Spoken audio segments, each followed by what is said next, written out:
Yo, what's up, guys? Welcome back. Welcome back. On the way to train another one of my fabulous clients.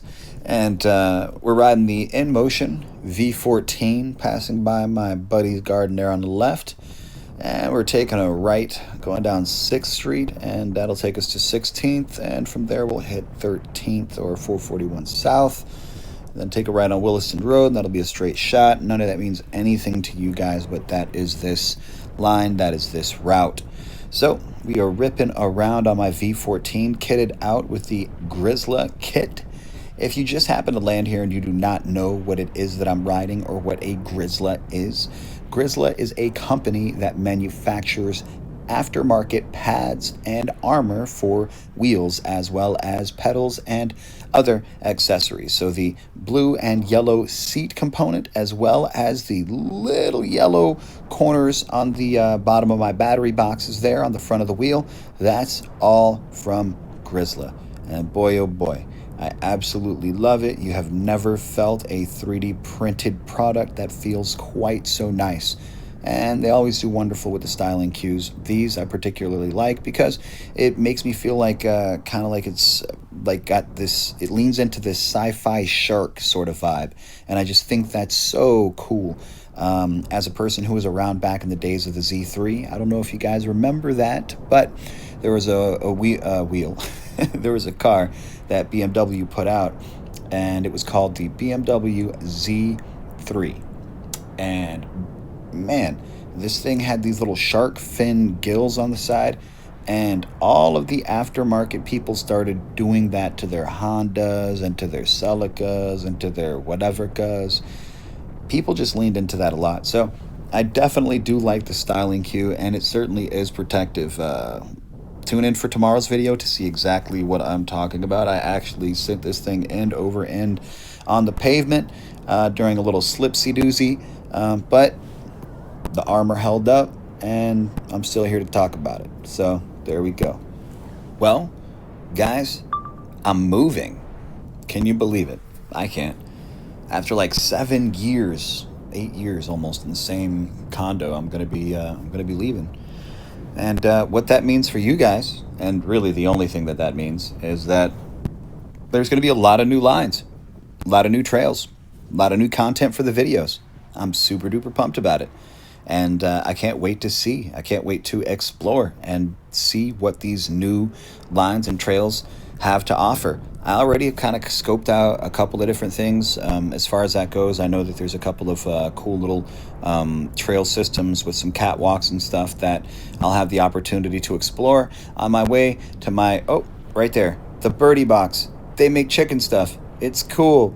Pink 2-story bus. I mean, who doesn't like that? It's pretty cool.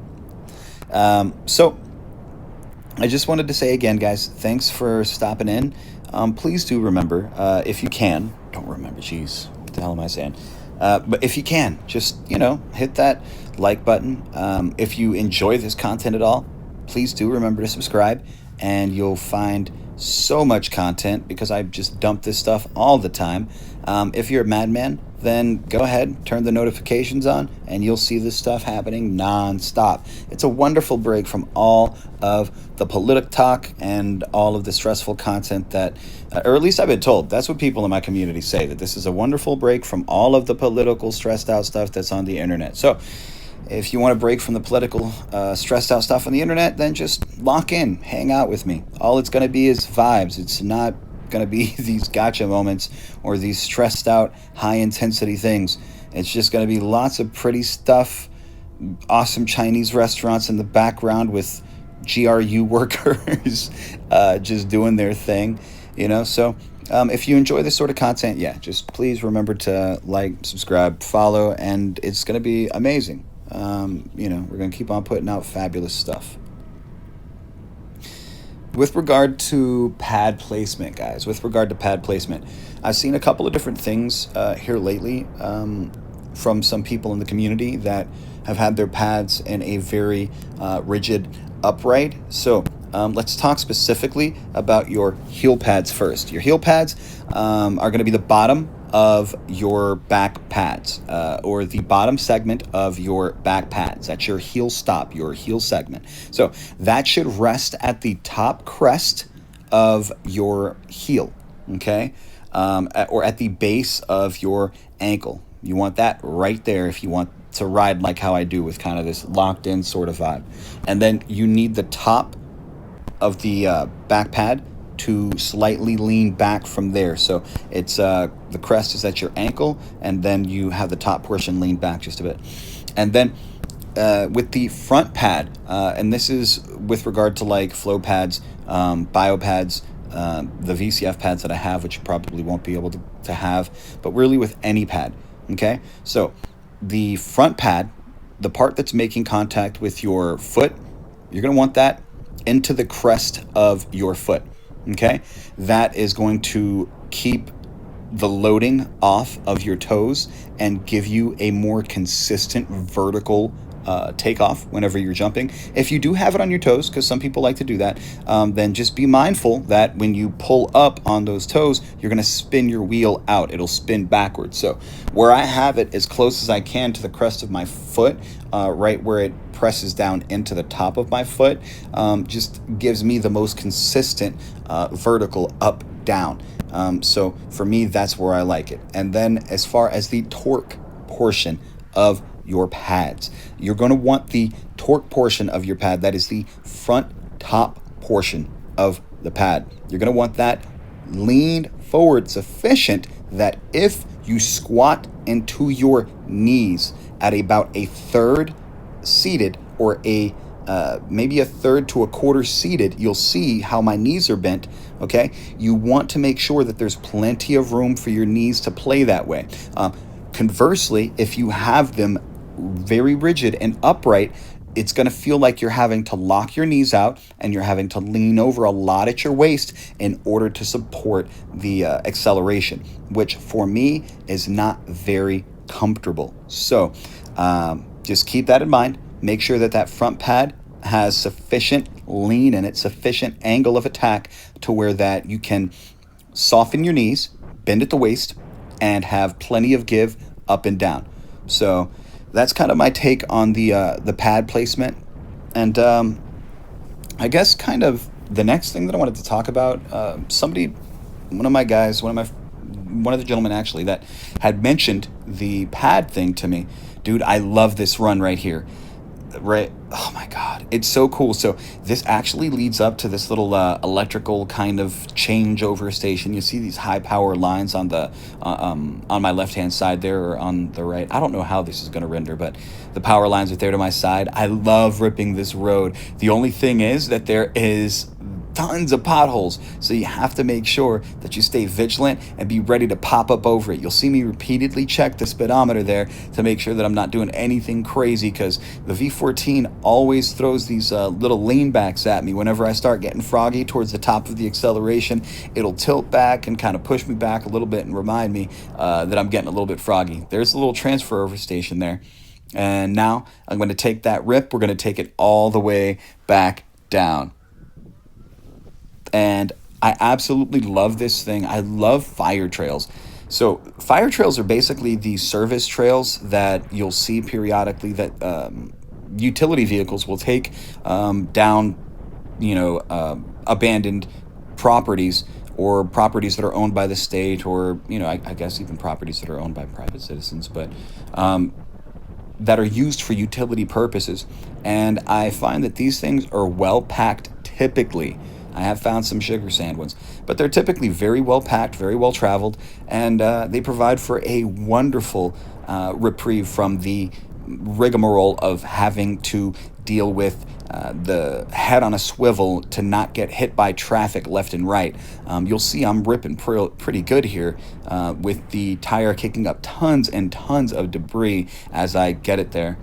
You'll see me flick my arms forward. This guy always has his lunch out here. You'll see me flick my arms forward as I'm riding, and that flick forward is just an extra acceleration tool that I like to use. You see me, I did it right there. It's kind of like a double punch, and you'll see me sway and weave a lot. I treat it like a dance. You're wind resistance has a lot to do with how you're going to move, and your weight distribution has a lot to do with how you're going to move. Balance by virtue of swinging your body side to side or forward to backward is going to have a lot to do with the way that you experience the wheel as well, since forward is to accelerate and backwards is to brake. So every little thing adds into it. You see me right there trying to throw some acceleration on it. What do you guys do? Do you have any little tricks that, oh man, did I give it away that I treat my 360 camera like a sword, like I'm a cyber ninja samurai? Always pass that guy, same time, every Tuesday, every Thursday. Oh, the last thing that I wanted to throw at you, while we had just a couple more minutes here of this ride left, which you're going to see, I'll pause what I'm saying here in a second to kind of highlight the point, but I'm coming up on this really cool little transfer thing at the front of what I think is a Sherman-Williams. I think it's a Sherman-Williams. But if you ever get cramps while you're riding, then I would highly recommend two things. First thing, make sure that you're hydrating, okay?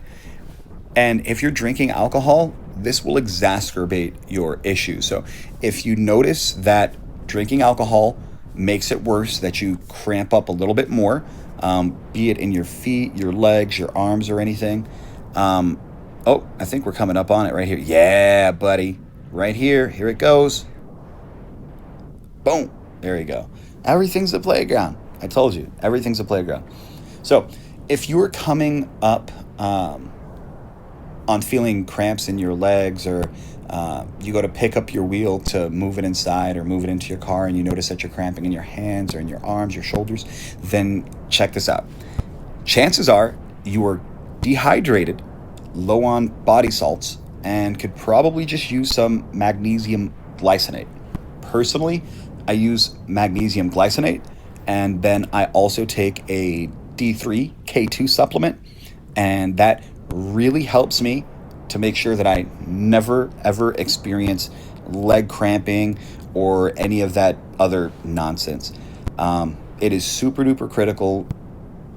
It is something that most people, especially, I'm mentioning it now because coming into the summertime, you're going to be sweating a whole lot, and you'll hear generic terms like, you're losing salts and you're losing water, or you need to hydrate. Oh, dude, I love weaving gaps like that, like just swimming through things. So you'll hear all of these different ways of saying it.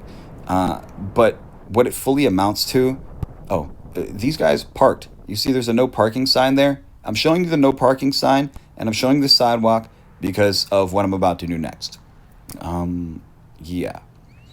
So if it's in the summertime, you're sweating super duper crazy because you're always out riding and you're drinking alcohol instead. See, I just zippity doo dah. And I just wanted you guys to know that they weren't even supposed to be parked there. And that's the only reason why I did that. Check this out though. Boom. I almost got karma right there. I almost got instant karma. That is not a middle finger that I gave. That was a wave to the homeless people who thought that was awesome. So, yeah, losing water. Make sure that you're hydrating, guys. And if you find that you're cramping more than usual, then maybe consider a magnesium glycinate supplement along with a D3K2 in order to help make the most out of your magnesium glycinate supplement. And I promise you, you will feel so much better. So much better. And to that end, make sure that you keep your camel packs full. Make sure that you're staying hydrated out there. Guys, it is hot. Well, down here in Florida anyway, it is hot.